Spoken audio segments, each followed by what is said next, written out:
Bem-vindos à nossa aula. Vou aqui, pessoal, fazer uma ligação entre o período militar, a situação econômica em que o Brasil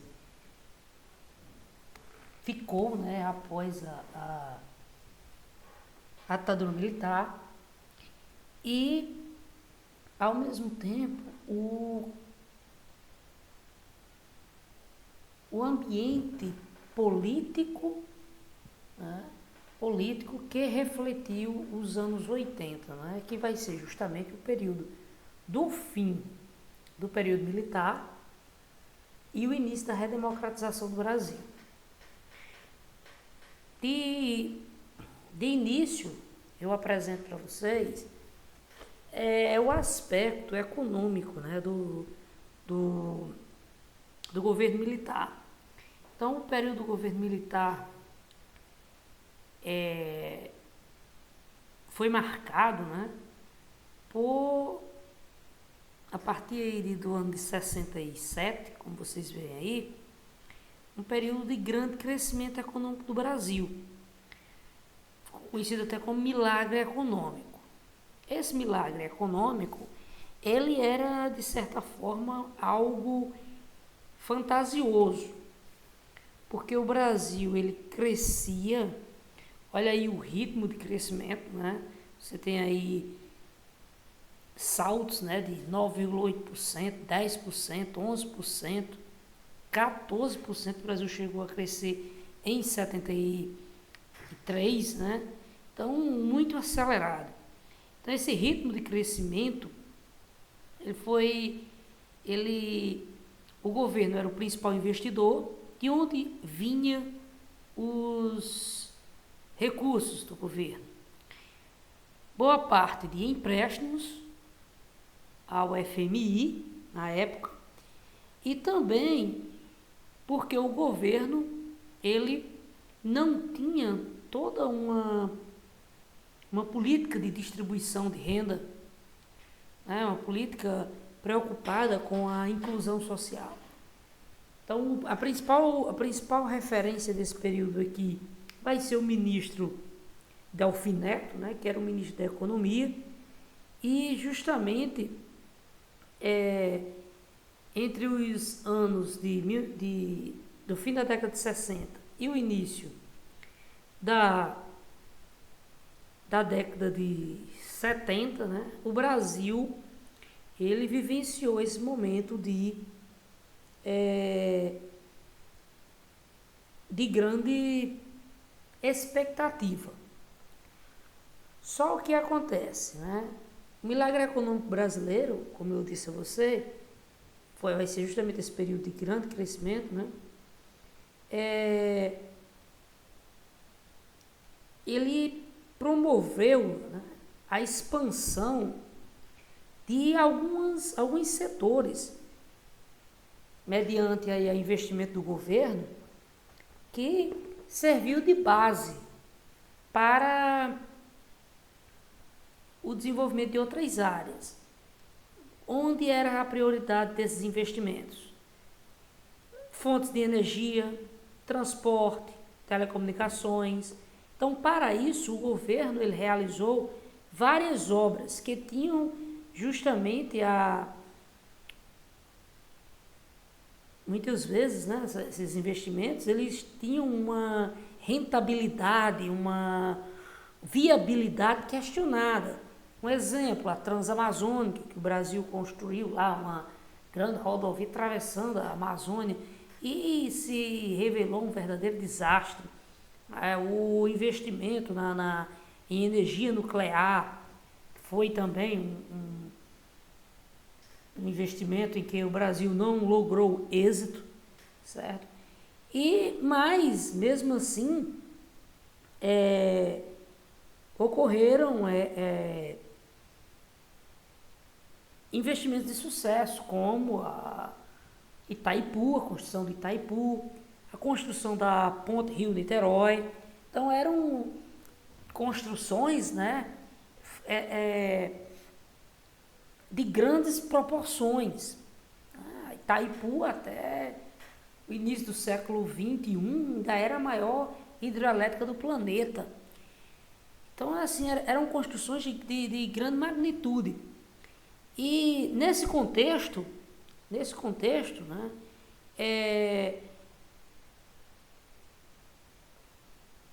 ocorre enquanto o país ele crescia esses saltos, ocorre um aprofundamento da desigualdade. Tinha uma expressão de Delfim Neto, né, que era conhecido, né, como, ele dizia assim, vamos deixar o bolo crescer. Qual era o bolo que ele se referia? A economia, certo? Após o crescimento desse bolo é que nós vamos passar a dividir. Então,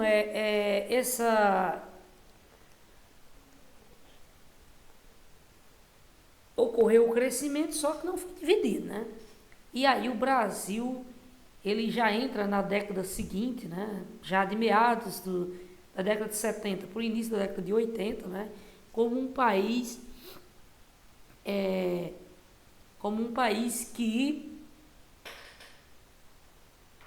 tinha vergonhosos índices de desigualdade social. Então, ao mesmo tempo, né, a sociedade ela vivia, né, em todo aquele temor, né, da rigidez do período militar, e a classe trabalhadora ela é muito controlada, principalmente na questão de tentar modificar a sua situação por meio de manifestações. Então, tinha as manifestações, mas a repressão era muito forte. Ocorria prisões, principalmente dos seus líderes. E aí acontecia como era que o país continuava crescendo. Era simples, pessoal. O país crescia, produzia riqueza, mas essa riqueza só tinha uma forma dela ser distribuída. Aliás, duas. Ou por projetos, certo? De distribuição de renda, ou por aumento significativo nos salários dos trabalhadores. Isso não era repassado. Então fazia com que o país crescesse 10%, mas isso aí era algo fantasioso, se essa riqueza ela não era repassada para a classe trabalhadora. Então esse período ficou conhecido, então esse termo ficou conhecido até como arroz salarial, né? Então era justamente o que a economia crescia não resultava em benefícios para a população, e isso levou a uma verdadeira negligência, né? Tornando o Brasil um país de um grande número de miseráveis, certo? Para a construção dessas grandes obras aí, o Brasil também, ele não existia, vocês têm que compreender que naquela época não existia uma preocupação no aspecto ambiental. O movimento ambientalista estava dando seus primeiros passos e o que acontece é que obras de grande magnitude, queira que não, ela tem um impacto ambiental. Imagina a construção de uma hidrelétrica como Itaipu hoje, né, no nosso contexto. Olha aqui as imagens da época, né, construção aqui da ponte Rio-Niterói, né, e a construção aqui de Itaipu, enorme. Então, imagina aqui o impacto ambiental de uma construção como essa. Hoje, isso não viabilizaria. Ao mesmo tempo, né, o Brasil ele passava por situações, né, por situações de mobilização política, né, manifestações exigindo uma maior participação.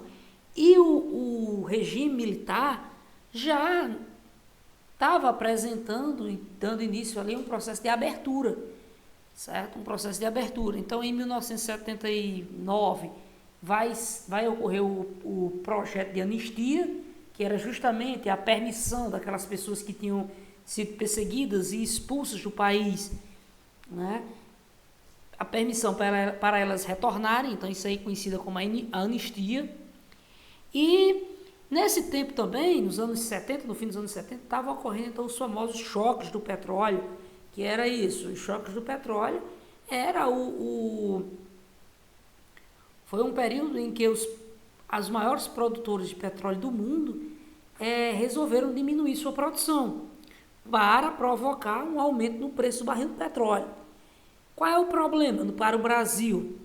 O problema para o Brasil é que o Brasil, nesse tempo aí, era completamente dependente do preço do petróleo internacional. O Brasil importava petróleo. E aí, de repente, nós comprávamos a menos o barril a menos de $15, e da meia-noite para o dia o preço do barril do petróleo subiu para mais de $150. E isso, pessoal, isso aqui é nos fins dos anos 70, né? Então isso aí, o impacto foi enorme. Como uma forma de amenizar essa situação, o governo desenvolveu o projeto Proálcool, né, que era justamente substituir parte da frota do Brasil de motores a gasolina para motor a álcool. Assim tentava justamente amenizar essa dependência, né? No período surtiu um bom resultado, certo? Então eu vou passar aqui, pessoal, já para o período de redemocratização. Sim, aqui só como nesse período o Brasil tinha a ideia de grandeza, né? Aquele crescimento econômico, o Brasil iria se tornar, o brasileiro sempre sonhou com isso, o Brasil se tornar um país desenvolvido, uma potência, que na realidade isso aí só vai se revelar, né, em frustrações, porque na realidade as economias no mundo e diante da situação de economias globalizadas, existem períodos de ciclos de grandes crescimento e ciclos de problemas, né, de crises, na qual a gente está vivenciando. O período do governo Médici, para vocês terem ideia, né, Emílio Garrastazu Médici, né, que era o presidente do Brasil, foi justamente o período em que o Brasil viveu o milagre econômico, do grande crescimento, anos 70. E Médici vai ser justamente dos presidentes militares, justamente o período de maior perseguição, de maior fechamento, né, no que diz respeito ao aspecto político. Nesse período aí ficou sendo conhecido também como anos de chumbo, para vocês terem uma ideia. Então aconteceram a famosa guerrilha do Araguaia, né, em que ocorreu uma guerra, né, contra guerrilheiros do PC, do Partido Comunista. Então era um enfrentamento terrível. Se vocês tiverem curiosidade, pesquisem sobre o tema, a famosa guerrilha do Araguaia. Nesse mesmo tempo, então, tudo era maquiado, né, com uma grande empresa de propaganda, né, um grande marketing. E um dos marketings foi a seleção brasileira. O Brasil foi campeão de 70 no México, né, de futebol. E Médici era um cara que ia lá, dizia que adorava o futebol, tudo aquela, para gerar uma popularidade. Então, todas aquelas atrocidades que aconteciam nos porões da ditadura, né, era muito maquiada, né, pela grande propaganda de o Brasil crescendo, né, crescendo a 14% ao ano, o Brasil ganhando competições esportivas, passava essa ideia de grande nação. Então aqui a imagem da época, né, dos repórteres, né, Médici, né, essa expressão que ele dizia, ninguém segura esse país. E aí também tinha outras propagandas, né, que a ditadura fazia, como por exemplo o Brasil ame ou deixe, vocês têm no livro de vocês. Então existia um marketing. Bom, seguindo aí, pessoal, a gente vai então já para o período de redemocratização.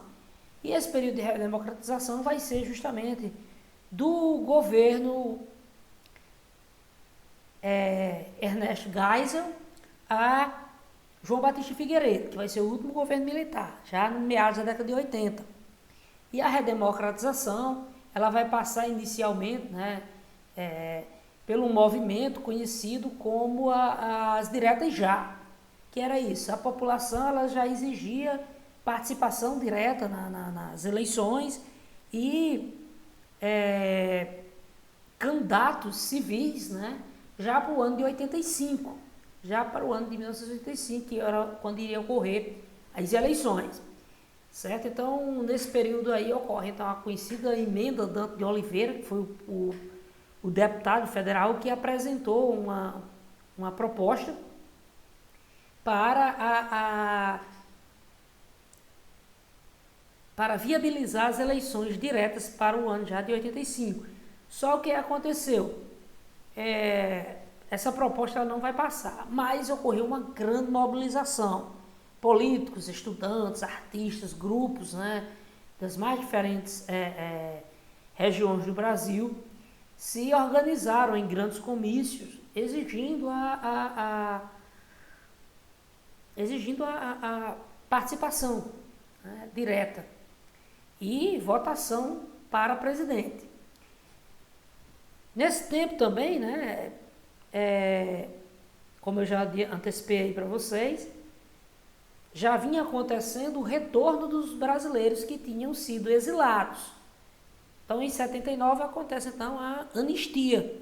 Esse movimento foi conhecido como anistia, que era o retorno de brasileiros que tinham sido exilados. Então, volta para o Brasil, Fernando Gabeira, personagens como Zé Disseu, certo? Então, muitos desses aí vinham para tiveram seus direitos políticos, né, e passaram a retornar. Então, sobre o regime militar, desde 1964, a eleição direta para presidente, né, ela não acontecia. Porque justamente com o golpe militar, o afastamento de Jango do poder, então as eleições passaram a ser indiretas para presidente. E nesse mesmo período acontece o que também? O bipartidarismo. Durante toda a ditadura militar aconteceu então o bipartidarismo, que foi o Arena e MDB, que era quem disputava as eleições. O Arena era o partido dos militares e o MDB era o partido de oposição. Voltando para as eleições que se organizavam, né, que já se estruturavam, né?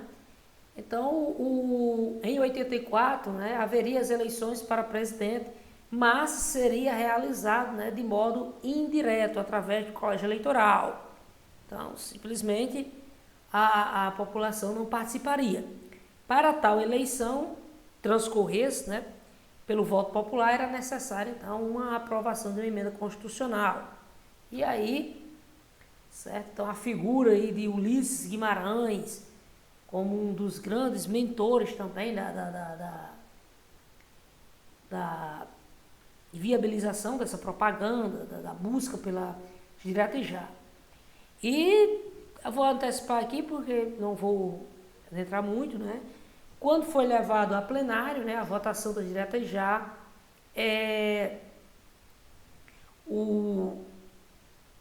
para a aprovação de uma emenda é necessário, então, 2/3 dos votos, né? 2/3 do voto no Brasil. E a expectativa, aconteceu todo um engajamento popular, no entanto,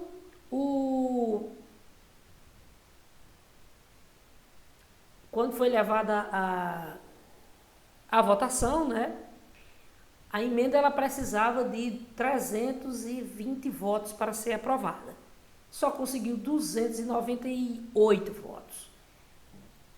Então, diante dessa rejeição da votação da emenda pela direta e já, então o sonho de uma votação direta, em que a população iria escolher seu representante, seu presidente diretamente, ela foi frustrada.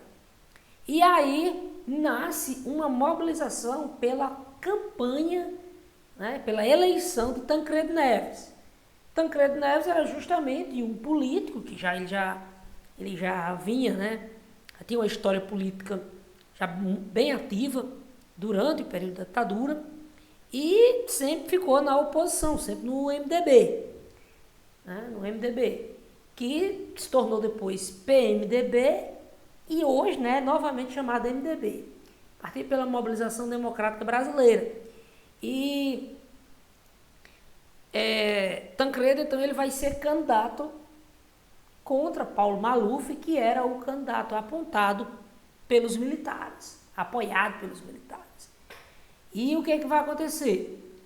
Toda aquela frustração e mobilização que aconteceu durante as diretas já vai ser engajado para a eleição de Tancredo. Então, Tancredo, né, ele disputa a eleição que ocorre no colégio eleitoral, pessoal. Não ocorre diretamente. Entendam bem isso. E no colégio eleitoral, por meio de uma ampla aliança e de articulações com apoio, né, de alguns políticos, né, que viam já o fim da ditadura militar como algo inevitável, né, Tancredo, ele é eleito, certo? É eleito. No entanto, ele vem a falecer antes, né, de assumir o cargo. E aí, quem assume o cargo de presidente, né, vai ser justamente José Sarney. Né, José Sarney. E Sarney, ele assumiu o governo para cumprir justamente as propostas apresentadas durante a campanha eleitoral. Inclusive, né, permitiu que as eleições para prefeito naquele ano fossem realizadas pelo voto popular. Por quê? Porque até então também prefeitos de capitais era escolhido pelo presidente da República, pelo Poder Executivo, que na época ainda era ditadura militar. Então, toda essa situação levou, né, a esse contexto que tornou José Sarney presidente da República. No entanto, o aspecto econômico não era bonito para o Brasil. Sarney, ele pegou o Brasil com índices de inflações altíssimos. A população, quando tem uma inflação, quem é que mais sofre? A população mais pobre. Né? Miséria, dívida externa, que o Brasil, durante a ditadura militar, pegava dinheiro para fazer grandes construções, durante aquele milagre econômico. Então, com as crises, já no fim dos anos 70, levou a cobrança de juros altíssima pelo FMI. Tudo isso, né, era um verdadeiro caldeirão de problemas. E aí, Zé Sarney começa a lançar planos econômicos, né? Planos econômicos. O primeiro plano, né, ficou conhecido como Plano Cruzado, que era o Brasil precisava ter uma moeda forte, né? Uma moeda forte. Quando se tem inflação, que é a inflação? A inflação é o poder, é a desvalorização da moeda. É a desvalorização da moeda. E sempre as moedas, elas estão sujeitas a um processo de perca de valor. No entanto, essas percas, elas têm que ser, de certa forma, controladas. Não pode ser demais. Mas para vocês terem ideia, teve ano, né, no Brasil que superou uma desvalorização de 3.000%. Sabe o que é isso, gente? 3.000%, imaginem aí, vocês têm 3.000 reais na conta de vocês, uma poupança. Passou o ano, janeiro até dezembro, você preferiu não mexer naquele dinheiro. E aí aqueles 3.000 reais, quando você foi pegar em dezembro, o poder de compra dele não era nada. Então, o que foi que aconteceu durante o ano? Simplesmente ele foi perdendo valor. Então, qual é o toque que eu dou para vocês? Vocês podem perceber que uma moeda ela está perdendo valor, um plano econômico? É quando começa a se lançar cédulas de alto valor. Então, de 1994 até hoje, o Brasil tinha aí a cédula no máximo de R$100 para resolver todos os nossos problemas financeiros. Hoje, né, o Brasil já lançou aí a cédula de R$200. Então, é um sintoma do processo inflacionário, certo? Então, quais foram as medidas? As medidas foram básicas, né? Aquelas medidas que, de certa forma, não surtem efeito. É aquela como, por exemplo, congelamento de preços de mercadorias. Imagina aí, então, congelar preços de mercadoria. É você chegar e dizer para o comerciante que o litro de óleo está a R$8 e existia uma lei dizendo, o litro de óleo não é de mais R$8.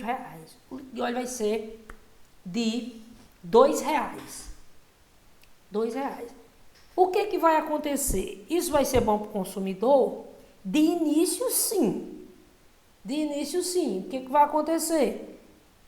O camarada vai querer comprar óleo, né, mais barato, né, vai querer comprar o óleo mais barato, mas a consequência é que o comerciante, ele não vai expor mais o produto, porque ele vai ficar com prejuízo.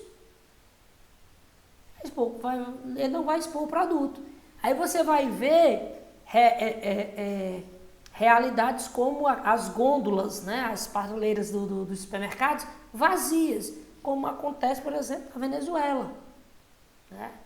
E diga-se de passagem, por exemplo, na Venezuela, estou citando aqui, já que eu estava falando de inflação, na Venezuela tem até a cédula de 1 milhão, pessoal. Imagina aí, a cédula de 1 milhão, que quando você traz para a realidade, ela não compra muita coisa, como ela é desvalorizada. E aí, outras situações, né, que demonstram a crise econômica, né? Congelamento de preços, congelamento de salários, ou seja, simplesmente o custo de vida continua aumentando, mas, por exemplo, o salário continua o mesmo, não acompanha a realidade. Então, todos os preços dos produtos só subindo e você continuando com o mesmo salário. O que está acontecendo? Capacidade de compra do trabalhador reduzida. Isso é um arroz salarial. Né? Não tem o quê? A correção monetária. O que é essa correção? Ao início de cada ano, né, o presidente ele não divulga o valor do novo salário mínimo, que é parâmetro para a economia, certo? Então, na realidade, ao longo do governo Sarney, foram vários planos. Teve o plano Cruzado 2, o plano Bresser, o plano de verão, e todos eles fracassaram. O fim do governo Sarney durante os 5 anos, né, foi melancólico.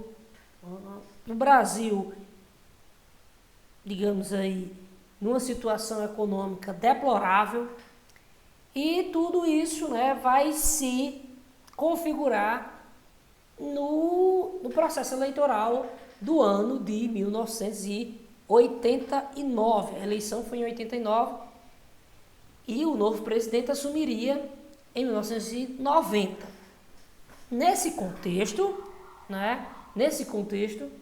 apresenta-se, né, a disputa, né, entre os dois candidatos mais viáveis, né, foi Fernando Collor de Mello e Luiz Inácio Lula da Silva. O que vai acontecer, pessoal? Antes do fim de Sarney, mas além do desastre econômico, né, do governo Sarney, algo de importante aconteceu no governo dele, que foi a promulgação da Constituição, né, a Constituição brasileira, em 1988, conhecida como a Constituição Cidadã. Então, dessa forma, né, a fim de redemocratizar o Brasil, Sarney convocou em 87 uma Assembleia Constituinte. O que é isso? Justamente aquelas autoridades, né, profundamente conhecedoras das leis e da realidade social para justamente elaborar uma Constituição para o Brasil. Então, essa Assembleia Constituinte ela foi formada por membros de deputados, Senado, e inclusive a população ela participava fazendo propostas para ser incluída em artigos da Constituição. E aí os representantes da sociedade acompanhavam de perto todos os trabalhos da Constituinte. O fim da ditadura ainda era recente, por isso, um dos principais objetivos da Constituição era estabelecer a democracia, consolidar de vez o sistema democrático. Depois de 20 meses de trabalho e discussões profundas, então a nossa Constituição ela foi promulgada.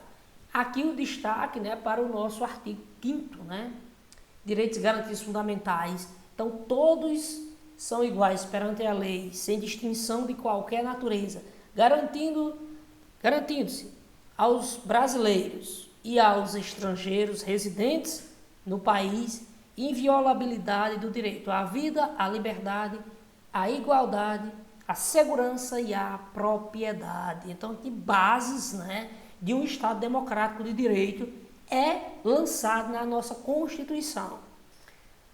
Bom, então com a nossa Constituição, vou aqui avançando, então, o Brasil ele vai dar seus passos largos, né, para o processo de eleições diretas, tá bom? Então aqui algumas garantias, né, possibilidade de criações de comissões CPI, né, diante de indícios de crimes, eleições diretas para cargos executivo, legislativo, né, e do nosso sistema de governo presidencialista. Então, tudo isso é delineado na nossa Constituição, certo? Essas garantias. Avançar aqui, né? Os brasileiros vão às urnas em 89, então foram mais de, se não me engano, gente, foram dezenas de candidatos, né, à presidência de 89, porque o Brasil estava justamente com a prática de democracia reprimida. Então, quando houve a possibilidade de participar diretamente na eleição, então ocorreu uma verdadeira corrida à presidência, né, com muitos candidatos. Nessa época aí, até Silvio Santos, ele tentou viabilizar a candidatura dele para presidente da República, certo? Na eleição de 89, primeira eleição direta após 1964, quem foi eleito aí foi Fernando Collor. Então, o Collor, ele tinha foi uma candidatura muito forte com marketing, né? E o que acontece é que o lema de sua candidatura, né, era justamente luta contra a corrupção, que o brasileiro odeia, mas é uma praga existente no nosso sistema político. Não estou dizendo que é só no Brasil que tem, né? Mas institucionalizado, infelizmente nós temos muitos exemplos. E aí o que acontece? Então esses marketings fortes, né, começaram a ser usados e a viabilizar a candidatura de Collor, que passava então na sua propaganda: caça aos marajás. O que eram os marajás? Super funcionários públicos, né, que recebiam altíssimos salários. Então tudo isso, né, são ideias que no imaginário popular desperta revolta parte da população e pegou, né, a campanha.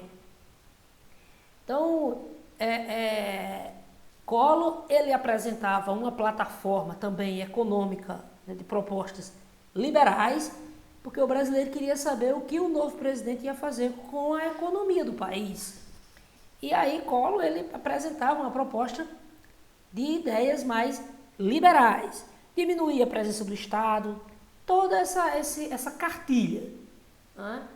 E para vocês terem uma ideia, pessoal, é só vocês analisarem, durante o período da ditadura, o investimento estatal era muito alto. Era muito alto. Só uma leve informação, salvo engano, os militares chegaram a criar mais de 300 estatais, empresas, né, criadas pelo Estado para tentar investir na economia. Só que isso aí não é uma boa ideia, né? Uma criação de estatal, mas sem uma viabilidade econômica.